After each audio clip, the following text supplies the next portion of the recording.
that bagpipes? Yeah. That's hilarious. Nice. So I guess anyone listening, it's graduation day here at UMB. So that's pretty funny. So we got some bagpipes in the background. That's okay. We'll just go with it if that's cool. All I feel very at home. You feel very... Okay, let's try again. So that was pretty funny. I was introducing Christiana and some bagpipes in the background here at UMBSJ's graduation.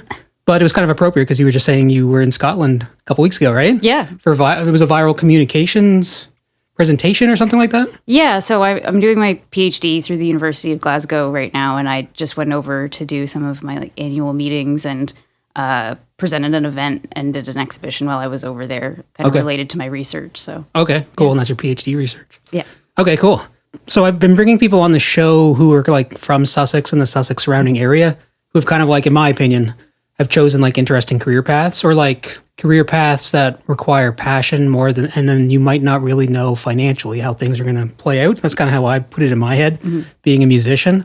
And so that's that's the reason I reached out to you originally. And then as I was kind of like digging into some of your writing and stuff, I guess I didn't really know that you were like a curator, and I knew you were working with museums. So then I started to get fascinated reading about curating and then that sort of thing. So now I'm kind of torn between like walking through your history of like school and how you got to where you are versus just kind of like picking your brain on museums and curating. Ooh, okay. So maybe we could do a hybrid. Maybe we could like just talk about how you got into the arts in general and then like just see how it goes. Yeah, sure. Is that cool with you? Absolutely. I think I've gotten sort of practiced at whipping through this really fast, especially where I just met some new people last week. So I'm like warmed up, I think. But yeah, I grew up in Sussex and was one of the high school there has a great art program. Like they really foster creativity really well. Like Bonnie Hill is amazing, and like the drama department and stuff like that. So I was able to follow my creativity in high school. And then when it came time to go to university, art school basically seemed like the only real option, but I didn't know what jobs were out there aside from like being the art teacher. But I was just like, well, I'm going to go do that. And my parents were supportive, which was great. I don't think they knew what jobs were on the other end of that either, but they're like, she'll probably figure it out. So shout out to the Mrs. Hill. I had her as an art teacher too. Like we went to the same high school.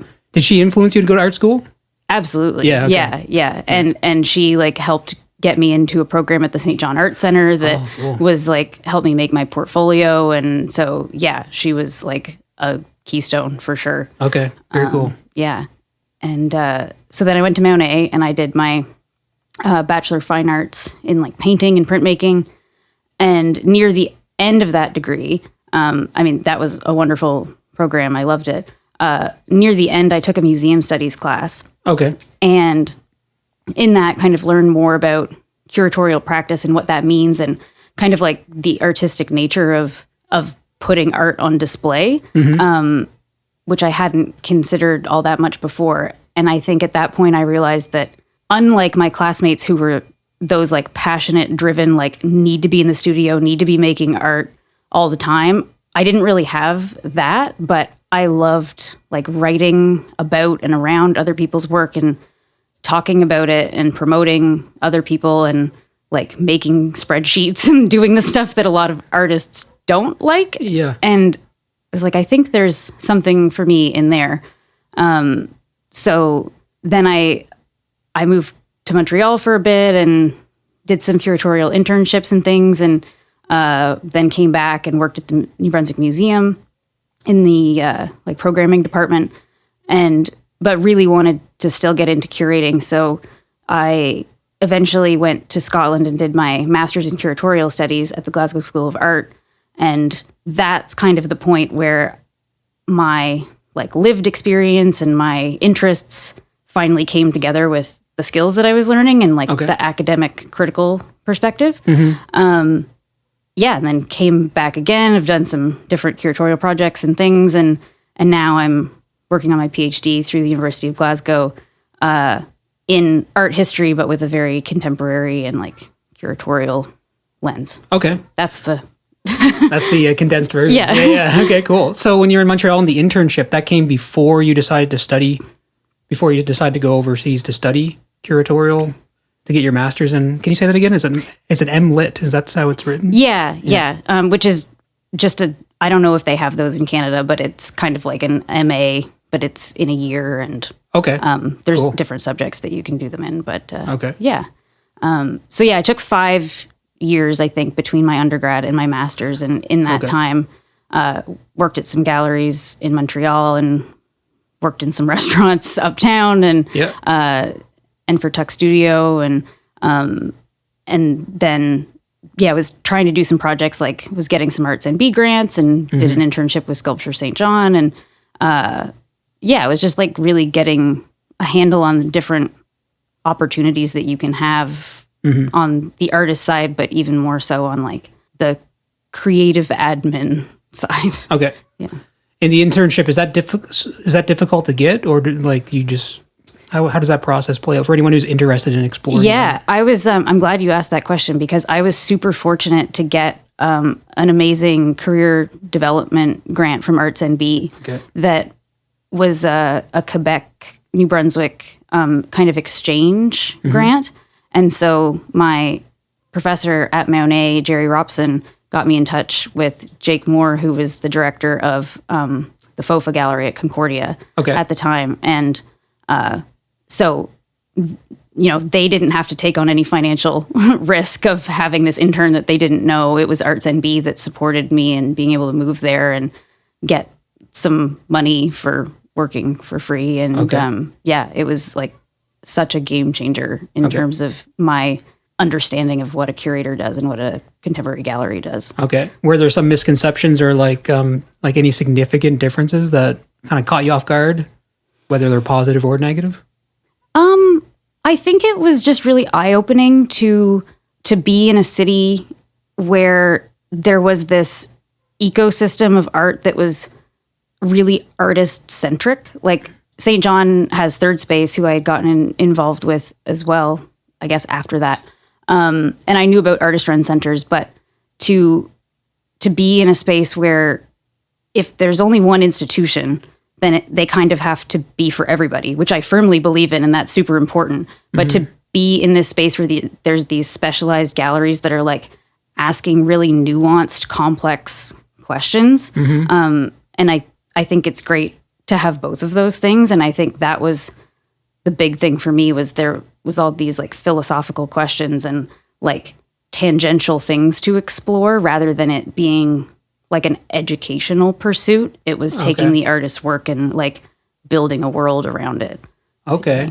Interesting. So I usually frame things in my mind, music, just because that's what I'm familiar with. So as you were saying that, it makes me think how like in a place like Montreal, where there's so much more, there's population density and different cultures and everything, but you have music venues that might cater mostly to punk rock, and you have music venues that might cater mostly to like electro pop, but then you have the bigger venues that kind of bring in all acts. So anyone who enjoys music of any genre will eventually end up in that venue. Is that kind of a similar approach? 100%. Like I think in a smaller place, one venue might have to make sure that they have balanced programming, because obviously you want to cater to many different tastes, and that's key to have, of course.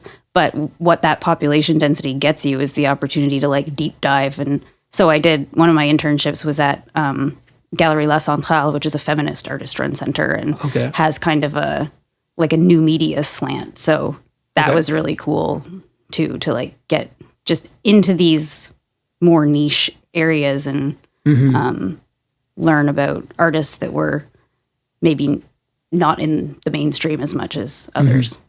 And in that moment, or in that kind of situation, is kind of the whole venue or gallery devoted to that specific artist?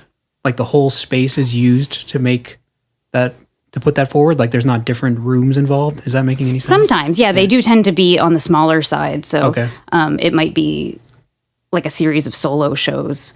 But it's often, there were some really fascinating group exhibitions at the FOFA Gallery too. Like it was one of the first ones where I saw an exhibition bringing together like geographers and scientists and writers and artists into this one exhibition. And there was a room within it that was kind of like a mini library. And as the intern, I sort of sat in there a lot of the time. And actually, now that I'm saying this, I think that really ignited my interest in like curatorial research, like how art can be like the nexus of something that goes so much farther than just the work that you're looking at. And it can act as an access point for so many things, like both inwardly and outwardly, if that makes sense. Yeah, like just like in general, you mean like to get the person thinking about not just the art you're literally looking at in front of your eyes, but kind of how it applies to... Yeah, where it can fit into so many other conversations, or like what art can lend to science or geography or documentation, and what those things can...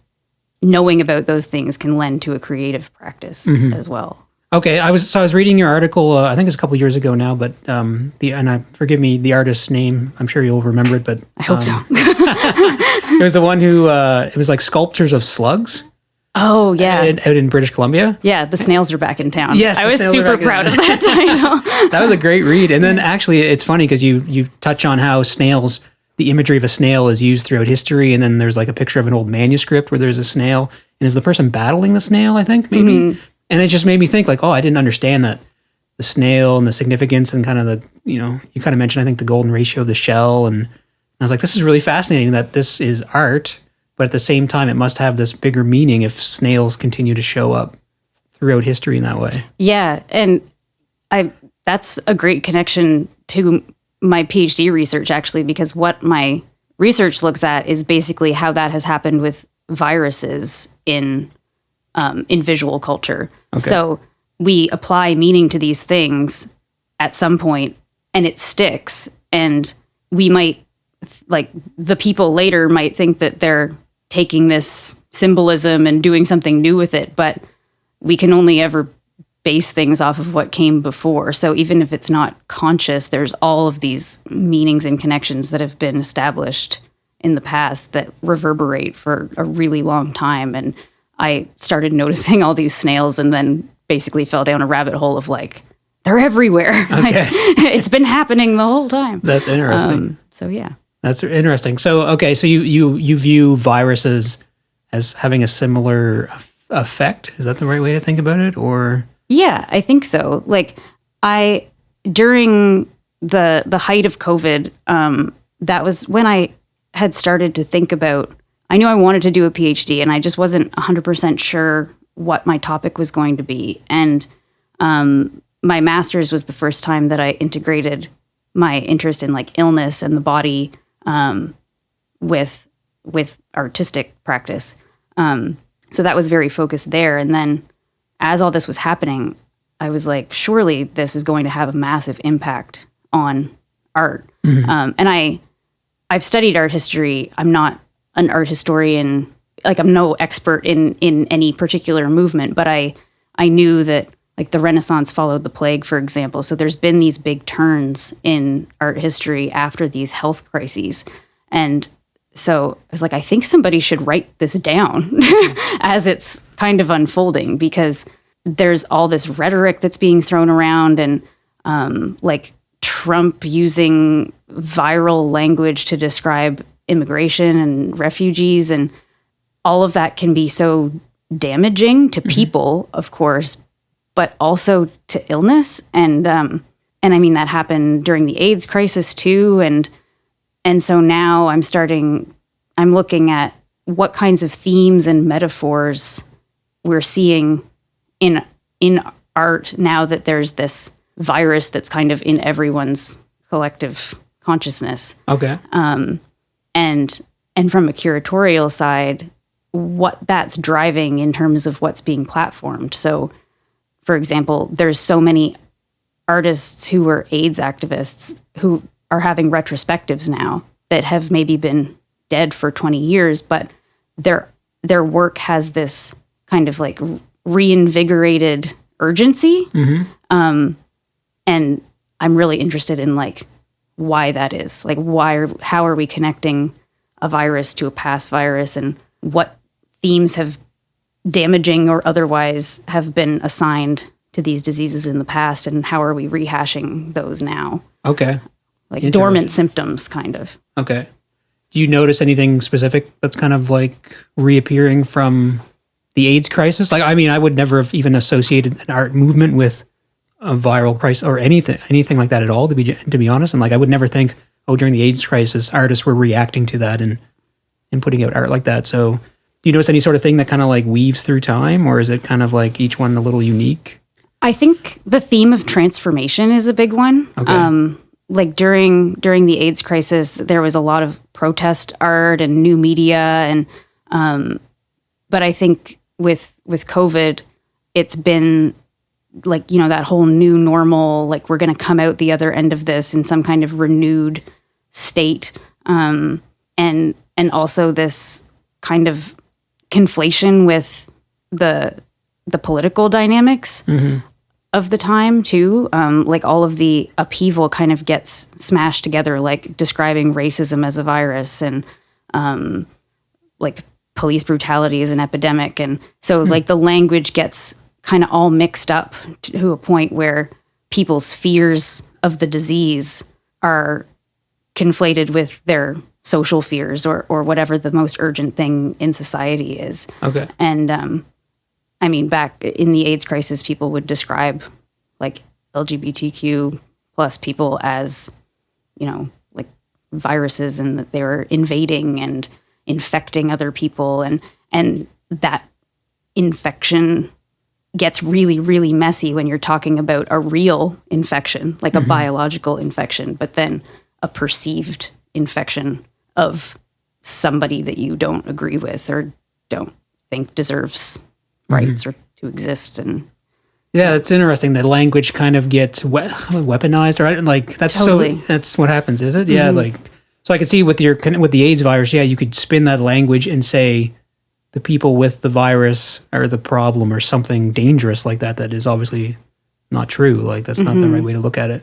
That's actually pretty fascinating. So then coming back to the present, do you see that in the art for the COVID-19 situation? Is it like, and I guess another question, the real question I have is like, do artists specifically produce art to represent that? Or are you noticing like it's a subconscious, some artists have like a subconscious reaction to it and it's in their art, whether they understand it or not? Yeah, I think there's definitely art that's been made in response to the pandemic. Okay. And I think that's interesting, but where I'm really focused is how has it shifted like the thought processes and the visuals that we're using. So something I've noticed is, I mean, people have always made art that has the human figure in it, like since the beginning of time, like literally the first things. But in contemporary art, it's kind of come in waves. Like it sometimes goes away and we're, you know, just everything's just blocks of color and super minimal. And but I think we're very much in a time where the body is being used again. Okay. But in these kind of like transformed or like mutated states.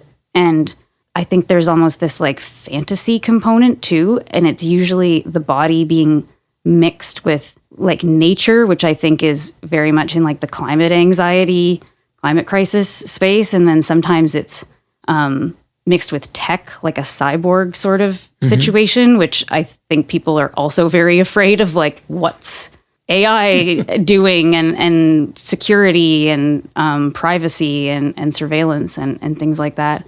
And then sometimes it's, just this change in the form, or like monsters. That's another one, this like mutation. And I think that comes from the virus being described as like, you know, it's mutating, it's changing, and the world is changing so fast. And and even materials, like things almost seeming clinical or machine like, or like the insides of somebody, like very visceral work, but it's like guts and tech together. And that's what I'm like unpacking. Okay, that's really interesting. So the artists are kind of combining. It's interesting, because the AI and the virus happening at the same time, they were both things are kind of evolving. Like I know the virus is like still floating around, but at the time it was evolving quickly.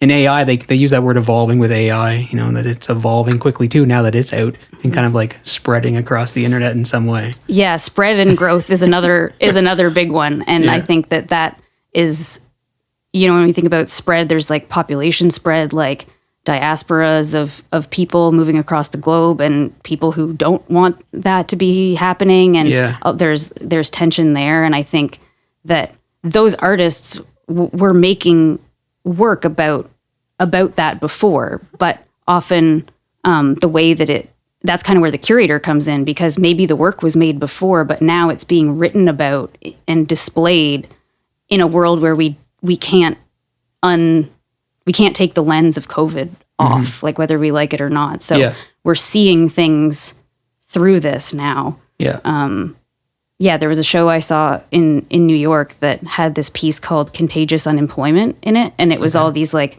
boxes of stuff, like when you get fired from a job, in these big glass virus cells. Okay. But it was made in 2016. So it was like a metaphor that was established beforehand, but I really don't think that it would have been put on display if we hadn't just been seeing virus cells literally all over the news. And That's really interesting. So, okay. That makes so maybe we can think about curating again, or a little bit more, I guess. Like, this is, like, I don't even exactly know where to start. Like, I want to just say, what goes into curating? But like, I'm trying to imagine, like, you got to pick the venue. Do you pick the individual artist, or do you pick the artist and say, I want a bunch of their work? Or do you piece together parts from other artists? Like, kind of like, how does curating all begin when you decide you want to put together a show? I think it can happen a few different ways. And I think it depends if you're an institutional curator or if you're like freelancing or requesting to be part of an organization's programming. So for an institutional curator, they would probably be somewhat influenced by looking at what else that institution is doing and deciding, okay, we need something that leans toward the historical, and what can we do that's interesting and seems responsive in that way. And maybe it's a group show, or maybe it's acknowledging that there's this one artist whose work seems particularly timely or important to look at. So that's sort of one way. And then the way that it usually works for me is, because it's not my main gig yet, is that I just kind of get to watch what people are doing and see what's emerging, because I don't like to be too prescriptive. Like, I don't want to come up with a theme and then, I mean, sometimes that's what happens, is you come up with a theme and you do a call. Okay. But you want it to be flexible enough that people are entering into it in a way that you're not like putting them into boxes. Okay. So yeah, I like to kind of capture and describe and contextualize and communicate to others what I'm noticing artists are doing. Okay. So like one of the first show I think that I curated was, I was noticing that there were all these young emerging artists in New Brunswick who were still working with materials that were very like quintessentially New Brunswick, like lumber and all these things that they were surrounded by, or that's in the quote unquote identity of the province. And I was like, well, they're not doing that because they don't know that there's other mediums out there. So why? Like, what is driving them to these aesthetics and these kinds of like mediums? So I followed my nose on that, and that was that one. And so as a curator, there's still like an artistic expression or like an artistic motivation to put together to curate a show or a collection? Yeah, definitely. I think you're kind of the storyteller. Like especially with the group show, you're taking all of these stories that the artists are creating and putting them next to each other to like, excuse me, create new relationships and new ways to read it. Okay. Like they're making it alone in their studio and they have their intentions. But I think what good curating and good art writing can do is offer new ways in and keep the conversation going. Like the artist puts it out there and then it's like, yes, and then you can like bring them together and maybe create new conversations and get them chatting with each other. Okay, gotcha. It, like as you were talking, that made me think like it's kind of like putting together a mix CD. Yeah, It totally is. That's pretty funny. I love that. So is there maybe a blend there too? So one thing I have a radio show as well, and I of course there's all kinds of music I enjoy that's popular and not popular, but at the same time there's a certain excitement that happens when you found a new band and you feel like you get to present it on the airwaves or present it to people or like send it around to your friends because you know they haven't heard of them. Does that happen in curating? Yeah. I mean, I that was what kind of drew me to it in the first place, is I was so excited about all of the work that my classmates and my friends were making. And it's like, I want more people to know about this, or like for people to think about this in an extended way. Like I want to create the space where people spend time with this work or with these thoughts and conversations that exist between the works. Okay.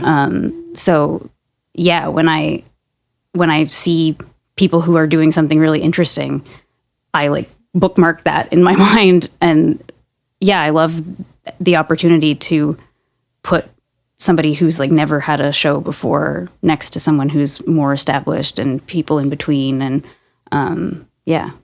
Cool. So it's like, and so, but do you try to put them between, do you try to like a new artist, would you try to, what am I trying to say here? Would you try to put them in touch with like an established artist at the time, or is there that blending of the two worlds, or is that is that like not really a sensible thought?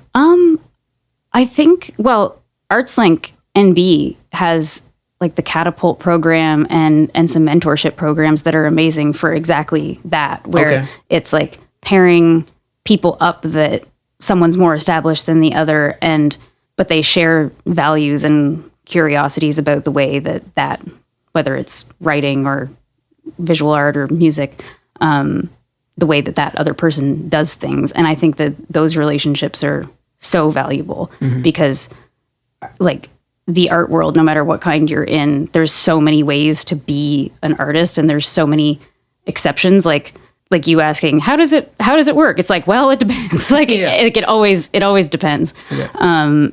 And so to have somebody that you can just like ask those questions to candidly, is amazing. I did have a really good experience with Gallery Connection in Fredericton.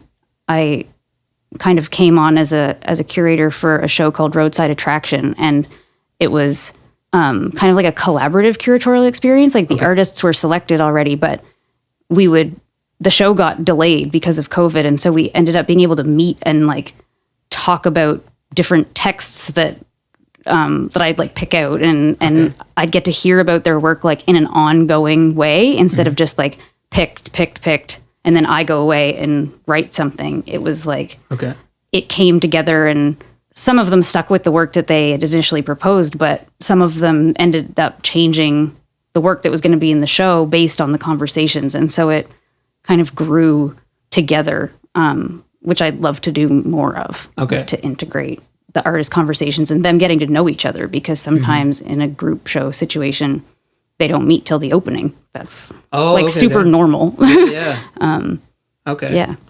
Yeah. So again, it's kind of like, again, in my music brain, I'm kind of like visualizing the curator as kind of the producer of a recording project, kind of like keeping everything, like there might be 5 different musicians, but the producer's kind of like bringing them together, even though, and they have their own songs, which they've created as the artist, but they're like the curator, the producer's kind of like bringing it all together to put it into a package that's presentable.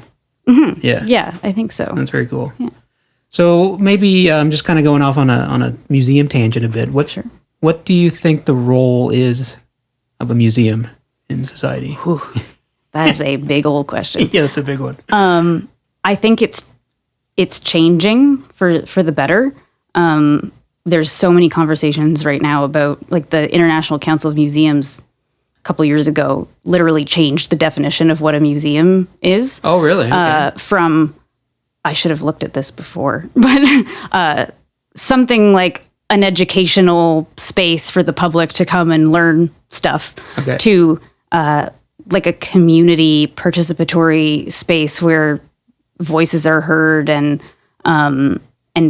people feel like they're learning, but can see themselves reflected. Mm-hmm. And so I think that the kind of like ultimate author of like, we've put this on display for you. This is the ultimate truth. You're welcome. Okay. Has changed to something that I think it has a long way to go, but that does welcome multiple voices and allows for a more like diverse experience and more participatory and more consultation. And I think that they should be places for education and experimentation and collaboration and just like community hubs, ideally. Yeah. Do you think some folks, I asked this because I spoke to the conductor of music of Symphony MB, and I thought it was interesting, like she was talking about, and we were talking about how they were branching out, trying to say like anyone can come to the symphony. You don't have to dress up. You don't have to be this type of person to come to the symphony, which is like, I feel like the symphony or orchestral music's kind of like weighed down a little bit by people thinking there's rules and like dress codes and that sort of thing. Do you feel like any of that exists in the museum world? Are there people who are intimidated to go to the museum? Absolutely. I think that access is not just, a ramp that gets somebody in the door or making admission free. Like there's so many barriers that aren't that prevent someone from entering crossing the threshold of a museum. And I think it's that like, how long am I supposed to stand in front of this for? What if I don't get it? Like, am I smart enough to be here? What if I hate it? And yeah, I think that there's programs that are trying to mitigate that. I think that that's an awesome opportunity for museums and galleries to collaborate with other kinds of organizations to kind of not necessarily take like objects out of the museum, but to like whether it's a curator going and doing a talk or a panel discussion that has an artist and a scientist, or something happening like at an organization like the Y, or just being in communities in their spaces, instead of just being like, come on in, and then not actually trying to facilitate somebody entering. Okay. Yeah. So like originally maybe it was like just someone walking through the door, and the museum was like hands off, like while they're in the door. So let them do their thing, sort of. Or? I think so. I mean, I'm sure that many efforts have been made, but I think people have realized that having a free day alone doesn't. It helps because money is real, and that's a real barrier.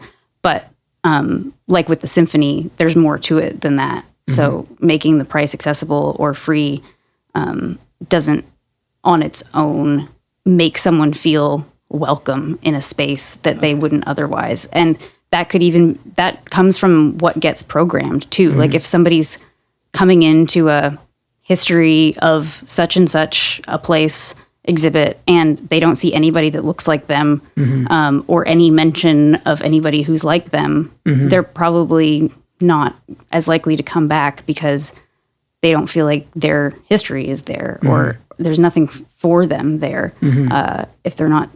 If everyone's face that they're seeing in oil paintings on the wall is like old white dudes, then that's not going to give them maybe a lot to think about or to be excited about. So it's making sure that the programming and the artists that are represented that there's diversity there and consideration of those things. And yeah, that's very cool. Because it can be just like orchestral music or symphony music. It can feel like you're just looking at this quote unquote like same old things from the past, or like listening to the same old songs from the past. So people get stuck thinking that's all you're going to see at a museum, perhaps. But if there's all these new voices involved, totally new displays. Yeah, and a lot of museums, and it's a controversial move, but a lot of museums are starting to deaccession or like take things out of their collection and sell like really high profile artists, like the Group of Seven, for example. I think it was the AGO that kind of had like, they were pretty flush with Group of Seven paintings. And so they went through and looked at what was redundant. We've got this many of this one and they're all winter, and maybe we don't need these. And so they sell those and use that money to acquire work by diverse emerging or just diverse artists or emerging artists, and give living artists the money, which is also really important. But to diversify the collection that has otherwise been a bit static, and you can't change how much storage space you have. So eventually something's got to give, and making that choice to get rid of something. But museums don't tend to usually file things out very liberally. So once they have something, they want to keep it.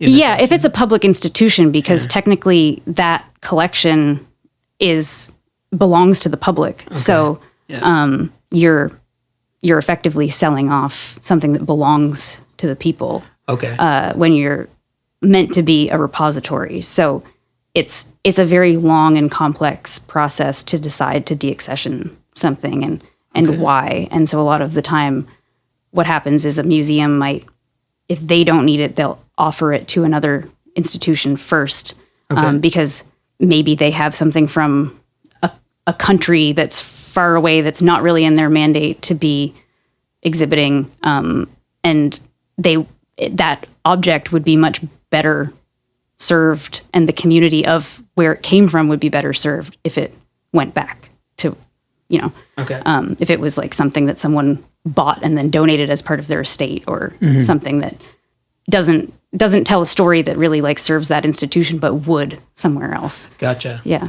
Okay. Yeah. And then that also frees up space in that institution for something that's more applicable to the community. Yeah. And you're not just selling it, you're keeping it in the greater public sphere. So that's interesting. That's interesting. So that with the museums, they're actively shifting to become more community oriented, or that's kind of like, instead of just having like an international collection saying, hey, come look at me, you shrink it down a bit and focus more on being like not accessible, but being more applicable to the community, like the local community it's housed in? I think it's just, I don't know if there's that many that are fully changing their mandates or what public they're intended to serve, but I think they're starting to think in a more open way about who that public is comprised of. So, like a national gallery, I'm not using any particular country, but subscribing to whatever that like national identity is, and not really looking at like, oh, but we have newcomers here and we have like new population. So it's not just what this country has always been. It's like, what is it now? Like what is actually happening outside, rather than trying to construct an image of what it was, which is probably in large part that's kind of how a lot of museum projects started. So it's, thinking about who's actually here, rather than turning a blind eye to certain populations.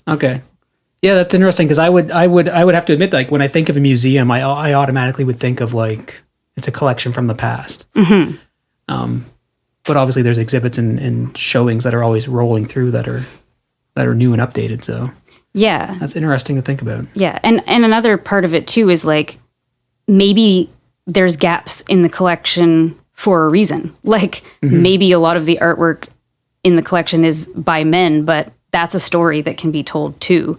So looking at what they don't have and why don't they have it, and maybe there's an exhibition that can tell a story about that, rather than just describing the facts of what is there and what is seen, because it's kind of that like history is recorded by the victors or whatever. Like the people who were buying the work to put in these museums and the people that were going to them were all kind of the same. So it tells a fairly one-dimensional story, or it can, but there's ways to tell the other more nuanced stories with using the same objects. That's interesting. This isn't totally related, but it made me think of like I was reading the article you wrote about someone who was painting horses. Oh yeah, Jared Peters. Peters, and you mentioned in that article about how like owning a horse was like a sign of wealth, and then that started to show up in paintings, because like maybe I'm misinterpreting, or maybe I'm putting words in your mouth, but like wealthy folks would have portraits painted of them, maybe with horses in it or something like that. Is that? Yeah. I mean, people with the wealth to have a horse had the wealth to commission a painting of the horse, and it's like a self-fulfilling, kind of like niche type of painting, I guess. And same with portraits. I mean, only a certain population of people could have their image recorded for a long time. Okay, so it becomes like a status symbol or like a show of wealth. But does that at the same time that like that has is it like unfair advantage, the right way to put it? Like those pieces of art have an unfair advantage to end up in a museum or on display because they're connected to a wealthy person? I mean, yeah, in a way. Like think of all the people before photography that never got their... We don't have pictures of them. We don't know what they looked like because they couldn't afford, didn't have the status to be recorded in a painting. So like that's the reason that a lot of the oil paintings are of like royalty and elite people that look generally a particular way. And so, yeah, and I'm like material culture, the materials that most museums have are, you know, things like china and jewelry and things that come from a particular demographic of people, and we look at that and go, that's history. But there's so many other, like there's oral history. There's so many other ways to record things that aren't just objects. And I think that's another component that's changing is museums and archives are making sure that they get oral histories from like language speakers and elders and different people in communities that value and record history in different ways. Because it's also a very like Eurocentric thing to be like, stuff, like gotta keep it, gotta put it in a box, like keep it forever. And like I love museums, but it's a little bit like, who's that dragon from Lord of the Rings that like sits on all the yeah, I should know, but I can't think of it now. Yeah. Anyway, I read a book once Smaug or something that they like described museums like big dragons. Okay. Which, interesting. Yeah. Hoarding their possessions. Then I was I can't remember her name, but what name was it of the band? She was saying through her indigenous culture, I think she was talking about her grandfather or something, that they actually have an oral tradition that they would pass on, like an oral history that they purposefully don't write down. And like in that moment, I felt like, to me, it felt so foreign to hear someone say that and then it just be acceptable. Like even though they use the word acceptable feels weird to me, but the fact that was my reaction though, just as not knowing any better. It was like, what do you mean you wouldn't write it down? Just in my mind. And I thought it was so fascinating that not writing it down was part of passing along that oral history. Yeah, and there's objects that are made in a variety of cultures, including indigenous cultures, that like they're intended to, you know, run their life cycle and break down. And there are museums who, you know, put them in light safe boxes and don't let them. And kind of like apply, I mean, that's like colonialism, but like apply the value system of like a European value system to how everybody's stuff gets kept and valued, which is wild. That's and like I think museums now are asking like, how do we contend with this responsibly? Because you can't just like blow them all up and like never have them again. So how do you recover from this like really complicated, like sometimes violent, damaging, oppressive history and acknowledge that and make it into something better? Like acknowledge it existed, like move on and improve. Don't forget it happened and try not to repeat it again. Yeah. And I mean, repatriation is a huge part of that. Like museums who are thankfully like that have human remains that are returning those remains to the communities that they came from and finding ways to get these objects, like humans and objects, back to where they were respected, or acknowledging that the things in the collection are stolen. And maybe there's no way to ever find out where it came from or who to give it back to, but just to say like, the way we got this was that it was stolen. and you tell that difficult history, which is a service to the public, rather than saying this is a bowl made of this. Like, there are many ways. Like, it's not neutral to just say this is a bowl that's made of ceramic. Like, I think there's a responsibility to say this is a stolen bowl from here under these circumstances. Okay. Interesting. I mean, in like law, like current law, I mean, if you're in possession of stolen goods, you're supposed to notify authorities when you find out, right? I guess I never thought about that till right now. It's literally just popped into my head. Yeah. So that's it. So what would be the argument against you used another word. You said repatriation, and earlier you said re-accessing or deaccessioning. Deaccessioning? What would be arguments against that? Like, what would someone be like, no, you're wrong, let's not repatriate or anything?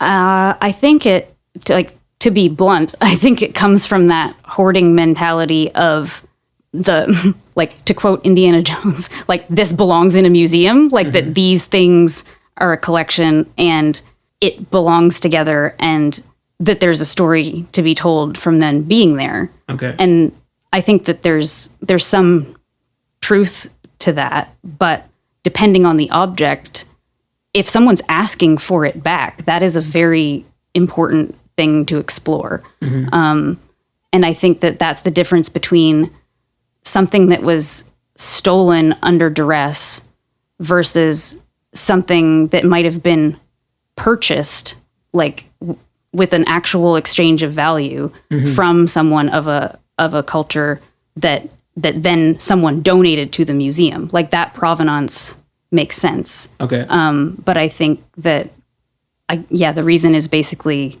but it's always been here and we've always done it this way.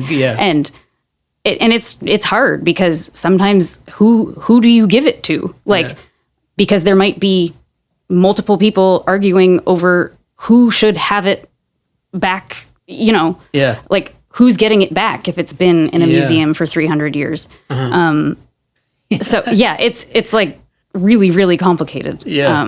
But I think that what has started with, like, remains most importantly, and things where it has been acknowledged that, like the Benin bronzes, for example, were taken, like, during looting. So when the provenance is like, this was violently removed, I think it's like an undeniable necessary act to return that. Okay. Like, and there's these weird attitudes that sometimes if an object is, like you were saying, like going back to somewhere where, okay, let me rewind. Like a big European museum might be really reluctant to give something back if the country that's asking for it can't prove that they have the facilities that are equal to where it currently is. Okay. But that's not up to them because it wasn't theirs in the first place to decide that it needs to be kept at this temperature. Like or they're assuming that it won't be taken care of, but it will be valued, it will be cared for, and it will be living the life that the community that it belongs to deems appropriate. Yes. Okay. Like, which is more important than it being in a refrigerator in the dark, like never to be seen again. That's fascinating. It's kind of like, so there's like a control issue there where, like, if you're giving something to someone, you have to accept that they're going to use it the way they see fit, which you might not agree with. And your way, just because it's been the way, isn't better, because they know how it should be cared for. That's interesting. So that's really strange to think about. Like being outside, you're like, telling other folks or other people or like other groups, like, this is the best way to organize or this is the best way to protect. I know best, basically, is what I'm saying. And that's caused a lot of problems. Okay. Yeah. I was reading again, I can't remember the name of the article, but you mentioned the word cyborgs, but you spelled it with an S? Yes. Is that kind of, and it sounded like the article was talking about this change, it's a couple of years ago, I think you read that, but changing the, like, maybe we've been just talking about this, but like people within museums or within the industry working to change things in these directions without completely, it sounded like without completely tearing it down and starting new. Which is that what you were getting at in that? Yeah, that spelling is attributed to Donna Haraway, who's like an amazing author and thinker. And I haven't read that piece in a little while, but I recently finished one of her other books, and she speaks a lot about that we all exist together in the situation that we exist in. So whether we're, we can hope for a better future and we can acknowledge the past, but we still have to navigate in the ecosystem that, like, the habitat that we all live in together. So she talks about, like, human and other than human or more than human creatures, and just that if museums exist, which is true, like, and there's nothing we can really do about that. And like, some people would say, like, dismantle them. And then it's like, okay, maybe eventually they won't exist anymore, but right now they do. And we can't just dissolve them. Like, so we need to approach it with care and pick away at the parts that we can see aren't working. And so it's like mending those little, like, soldering the little connections and fixing what we can and making the pathways that are good better and smoother, and maybe letting some of the old parts die and retire and like, bridging the gaps as we go and like healing it in a reparative way. Okay. Yeah. Yeah, I like that approach because, I mean, institutions that survive for so long, like a museum, I would like the museum style has been around forever, right? So there's obviously something of value there. So just tearing down an institution might sound good on paper, it might seem fun, but probably isn't the right approach. But acknowledging that changes need to happen seemed to speak to me like that's a good approach, and that people on the inside should recognize kind of what you just said, like pick the parts that are worth saving, and then where there's obviously a deficiency or something that's antiquated for the wrong reasons, like move along from it or change it up. Yeah, and like what are they offering that's positive? Like, they are, generally speaking, accessible community spaces of education. So how do you make sure that the right education is happening instead of education that's damaging or is like avoiding particular truths or certain stories or leaving people out? So like, we're kind of stuck with the structure for now. And I don't think anyone knows what is going to happen in the future. I mean, like, universities are similar. Like, these are pretty embedded things. Like, there's little we can do about that, but we can, like, heal parts of the system from the inside, or try. And focus on I think it's important to maintain positivity, because I always come back thinking to myself, like, it's fun to think about rearranging the world, or like improving everything, just kind of blanket saying we can make it better. But then if you focus too much on all the negatives, you kind of lose hope, and then, like, hopelessness is really dangerous. Because even if you do like topple institution, but it's based on hopelessness, like, what you resurrect in its place is probably not going to be positive. Yeah, because all it can be resurrected on, or in part or whatever, is what people knew existed before, pretty much. Like, you can't, even if you're imagining something different, you're still imagining it in contrast to what was there. So if you're like, well, let's do the opposite of that, it's still like that kind of. So you kind of need to evolve it rather than blank slate, start over. That's interesting. It's if you build it back up as the opposite, you're still building it up based on the thing you just. Yeah, and you're kind of doing the same thing of like, I definitively know exactly what I'm supposed to do and that's what everyone should have, and then you're kind of history repeats itself. Yeah, like that's an interesting thought. Okay, well, thinking about being hopeful is the new museum announcement for St. John. Yeah. That seems pretty cool, right? Super exciting. Yeah. Do you have any thoughts on that in general? Like any, I mean, it seems like it's going to be an amazing thing for Douglas Avenue and connected to the Harbor Passage. Anyone listening in St. John will know what we're talking about. But yeah, I'm thrilled about it. It's been such a long process. I think this was like the 44th plan for like reinvigorating the museum, and I know people are so happy that the Douglas Avenue building is part of it. And I think it is a wonderful way, kind of like as an artifact in and of itself, to talk about the history of museums. Like that this is what its roots are, and it can be so much more. And I love the museum so much for its interdisciplinary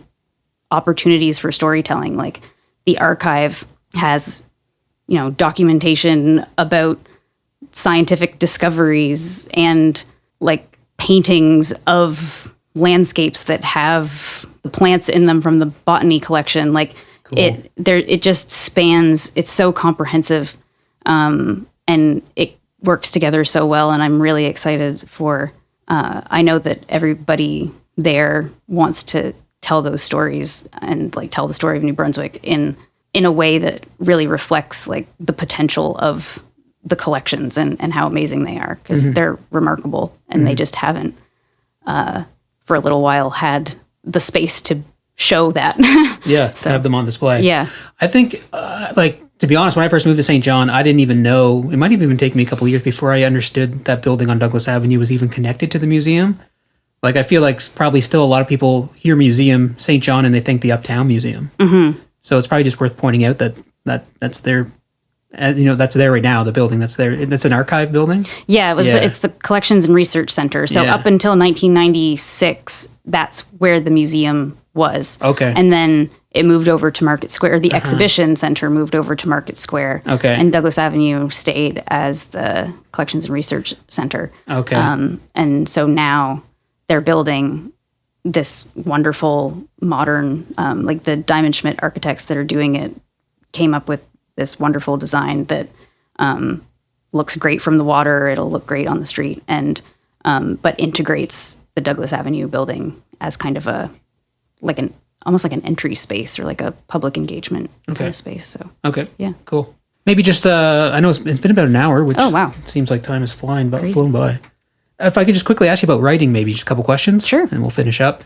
When you're writing on a piece or like on an exhibit or art in general, do you use the writing as a way to learn about the artist and the material, or do you already kind of know about it, so that's why you write the article on it? You know what I mean? Yeah, I think that's my favorite thing about art writing is usually something has drawn me to it, like whether I know who the artist is and I knew they were having a show, so I pitched the piece to wherever and now I'm writing it. But that ability to like really think about what they're doing and situate it and like spend time with the work. Because I mean, everyone's so busy now, and being like a full-time art writer is a job that very, very few people have. So most people's experience is like, you go to the opening, you say hi to your friends, you look at the work. Maybe you're lucky enough that you get to go back and like look at the exhibition more slowly. But I love being able to, like, the time I spend writing is time that I get to really think about the work and what it connects to and where it exists. And then I can contextualize it and describe it. And then hopefully, if I've done an okay job, offer a new thought, like tack on something. Like I'm never trying to say something different from what the artist intended, but making observations that can like contribute to the conversation that they've started. So yeah, maybe I was going to ask about the how history plays into it. So when you're writing this article on a certain piece, do you review or do you have to research the history of the artist and why they like what their meaning is in the piece, or like or is it purely up for interpretation?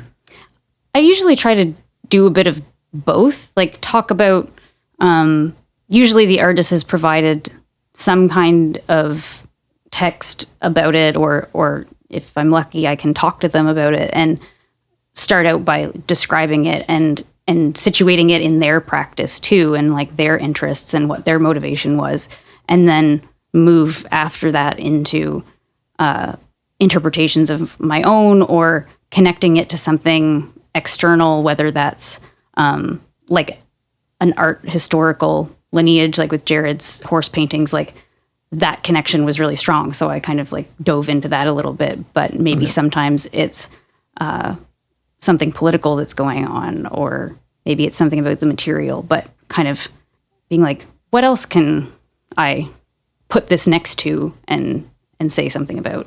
Okay. Yeah. Yeah, that's really cool. I was reading your article too about Chris, I think it was Chris Donovan, and he mentioned something fascinating in one of the questions you asked him about. It was fascinating to me anyway. Like, I don't know if he was talking about being in Flint, Michigan, or he was just talking about photojournalism in general and how he would spend time in the area and like seek permission from people before taking pictures. And it just that's just such a strange thought to me that like it just seemed strange to me, someone who doesn't know anything about like photojournalism, to be in a spot and like feel like you have to earn the permission of the area and the locale to like take these intense pictures. And I don't know, it's just a thought I didn't have, so that was just cool that I came across that in that article. Yeah, I think that was the interview that I did with him for Canadian Art, which was one of the first times that I had met him, I think. Okay. And I've had the pleasure to work with him a couple of times since then. And I think that's what makes his photography so impactful, is that he really invests time in building relationships and trust, and like invests care into those communities. And it doesn't feel voyeuristic or like exploitative. It's like he's capturing the reality, and people act differently if they're around a stranger with a camera. So like for him to be able to put people at ease where they're having these genuine moments and then he's capturing them and they're trusting him to use those photographs in a responsible way. Like that's why he gets the accolades that he does, because he's really good at it. Wow. Yeah. That's so fascinating. Yeah. Voyeuristic or exploitative way. Cause yeah, like as you were saying that, I could easily see someone, you just snap a picture and you say, wow, that's a great picture. And then you walk away. And then maybe you look at the picture later on. You don't even think about where you were or like what's really contained in the picture. You're just reacting to the visual stimulation. Yeah. That's fascinating to me anyway. Just because I've never spent much time thinking about that at all. Yeah, and I think he does a great job of like telling stories with his photographs, and they're genuine stories, and they're stories that the people that are in them want told, rather than like telling a story about somebody. It's like it's happening through his work. Okay, and that's kind of a lot of the best art, be it music or anything, and visual art. It tends to be something speaking through the artist, probably, whether they know it or not. Yeah, and I think that's a good connection to museums too, where it's letting people speak instead of, top down. Here's what we're telling you, or this is the story. It's like asking, what is the story? Okay. Yeah, that's very cool. Awesome. Well, thanks a lot, Christiana. That was such a cool conversation. I got lots to think about here. That's really neat. Do you have any projects coming up in the nearish future you'd like to shout out? I think right now I'm mostly just trying to focus on my PhD research. And I'll be doing an exhibition in like 2025 at the Confederation Center for the Arts, that kind of in Charlottetown, that intersects a little bit with my PhD research, but I'm kind of going off grid until the writing is done. Yeah, so. That sounds like it's probably pretty intense. Yeah. And you teach writing as well, is that correct? Yeah, for the New Brunswick College of Craft and Design. Okay. Yeah. Okay. And actually, I'll sneak in one quick question because I just saw it on my list and I want to make sure I ask it. Is I'm kind of what would be the difference between critiquing and curating, or maybe better, like how does critiquing come into curating? I love that question, and it's something that I always say to my students at the beginning of the writing class, that when we talk about criticism, we don't mean like poo-pooing things or being like, this art is bad and this art is good and this is like life-changing and this is crap. But that it's about thinking critically. So it's thinking about what's happening around this work that I'm looking at, or like what came before it, or like what could someone take from experiencing this. And I think that being critical or having a critical lens is massively important to being a curator, because you need to think about how something is received and who's seeing it, and like who are you writing for? How high are you hanging the work? Like every choice that you make is not neutral. So you're either inviting or excluding somebody potentially based on everything that you're doing. So to me, that's what critical, that's where it fits. Okay. Yeah. Okay. I will admit that when I think critique, there's probably a lot of negativity associated with that like word. a cartoon art critic. Yeah. Like, That's really, honestly, that's probably what I did in my head. Yeah. So, okay. I lied. I had one more question too. Because photographing art is always interesting to me. Like thinking about someone being hired or a photographer taking pictures of paintings or pictures of artwork that, is supposed to be viewed with your eyeballs in real life, but also knowing that like flash photography can damage paintings and stuff, right, over a long period of time. Yeah. What do you have any sort of just like hindsight or oversight into like what goes into taking pictures of art? Like, is there anything strange that that goes into a photographer taking pictures of paintings? Like ethically? Well, yeah, because they're trying to I feel like they would be pressured to capture the vibe of the piece for the person looking at their picture. But it's now like you're seeing the art through the lens of that photographer.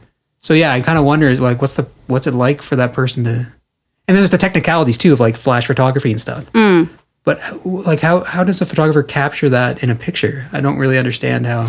Yeah, I mean, with like museum photography, like documentation, you're basically just trying to like capture it as close to real life as you can. So you're like getting all the color balance right, and you're making sure that it's like perfectly square and that there's no like warping or anything. And then there's, people taking pictures of paintings in museums with their phones, and that's fine. I would just encourage people, whenever I take a picture of an artwork, to remember it. I also take a picture of the title card, because it's like acknowledging the artist in it, or like remembering who made it, or like if you're posting it, put the artist name. Yeah. And I think that is super, super important. And I work with artist copyright and stuff in my day job. And I think if you're not sure, just credit where credit is due always. And if you're not profiting from it, then like people who are benefiting from the images of the work should be paying the artist. But if you're just like excited about it, just make sure that you give the artist credit. Okay. And don't like put a weird filter on it that misrepresents it, I guess. Yeah. Don't manipulate it again after the fact. Yeah. Okay. Very cool. Yeah, that makes me think of in music world, like with streaming and stuff, some of the credits get like this, and some of it's the platform's fault, like Spotify, the way they organize credits. So some credits go left uncredited, really. Like some people go, and anyone involved who realizes they've been uncredited doesn't feel great. So it's nice to hear you say that you should take a picture of the placard and then just make sure to credit where credit's due. Yeah. Very cool. All right. Thanks again for those bonus questions. I appreciate it. Thank you. They're all such awesome questions. I feel like I could talk about any of them for like. Yeah. Well, you mentioned copyright at the very end, and that's like that's something nerdy. I'm kind of a spreadsheet person myself too, and that coming into the radio show and working in music, but also working from the spreadsheet angle, kind of like what you mentioned at the very beginning. It's kind of like melding my strengths together too, like creativity mixed with organizational skills. So I can appreciate where you're coming from. And so I'd love to pick your brain sometime again about maybe copyright, or we can chat again sometime about more. We could talk about like status of the artist stuff sometime. Yeah, that'd be really cool. Yeah. We can have a more, we can do round 2. Yeah, perfect. Awesome. All right, cool. Thank you so much. Yeah, no problem. Thanks for coming by.